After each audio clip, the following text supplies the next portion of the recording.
What's up, fish tankers? Fort Wayne Fish Tank on the line, doing a contest entry for New England Fish Guys What's in Your Backyard contest.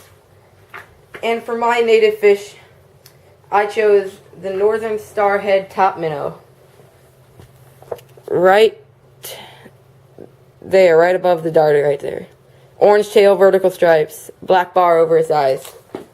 So the reason I chose this fish, it has a pretty unique pattern, beautiful fins, I love the stripes. And the females even have horizontal stripes instead of vertical, so they almost look like completely different fish. And these are pretty hardy fish. You can find them all over the Midwest. And they live in bogs, backwaters, little streams, ponds, wherever they can find a peaceful environment with limited predators. And I would do a minimum of a 10-gallon species-only tank would be probably the best setup, with a temperature of mid-60s to upper 70s. So the pH on these is pretty variable. Can be really low, mid-6s would probably be lowest, and up to the 8s, because many native fish live in hard water environments, and these fish are pretty hardy nonetheless. And I'll do planted setup driftwood and some sandy substrate to mimic their natural environment, which is usually still, shallow water. I'll put low flow on an AC 30, AquaClear 30, so they don't really have to fight the rush, which is, you wouldn't really have to. You can do high flow, it doesn't matter. But just some plants, soft sandy substrate, some snails in there maybe too, because they like to pick one of those off every once in a while. Malaysian trumpets are a good choice for that, since they breed pretty quick.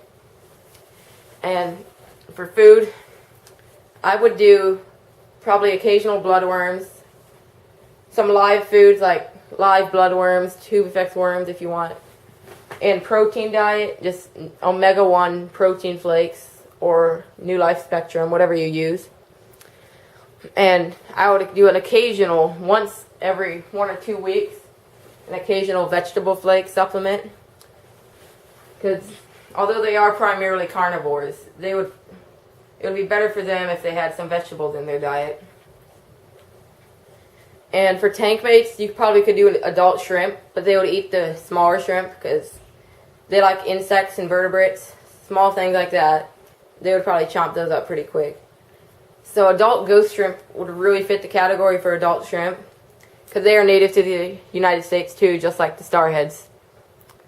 And forgot to mention, these guys have really cool patterns on their heads, almost like a diamond, but it's a really bright, flashy yellow, hence the name starhead. And so you could do a tank with probably adult ghost shrimp, 2 breeding pairs of starheads in a 10-gallon, heavily planted with driftwood, an AquaClear 30 with low, medium flow. And you wouldn't even need a heater for these guys, because room temperature is fine, just fine for them. And you could catch these guys out of the wild and quarantine them.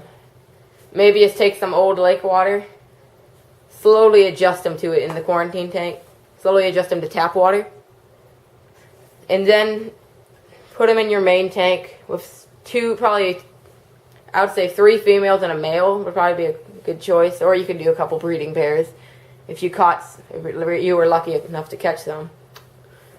And they probably wouldn't do good with most tetras, just because the parameters are different.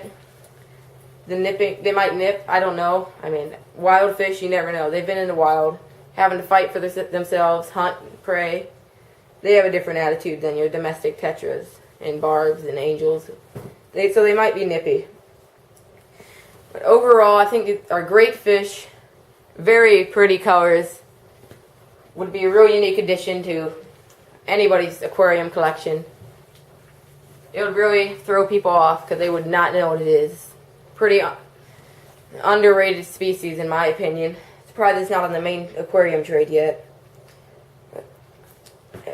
Unique fish, great for planted species tanks.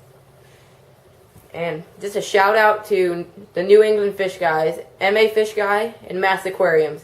Great channels and great plants, great fish and great tanks. And 2 great sponsors, Tetra and Aqueon. I'd really check these guys out. Give them both subscribe them both, I mean. and then give them a shout out that you made a video. That's how they'll get it in the contest if you want to make a video. And then you could win some very awesome prizes. Not going to spoil them, but just great prizes overall. Alright, thank you for watching. Fort Wayne Fish Tank signing out.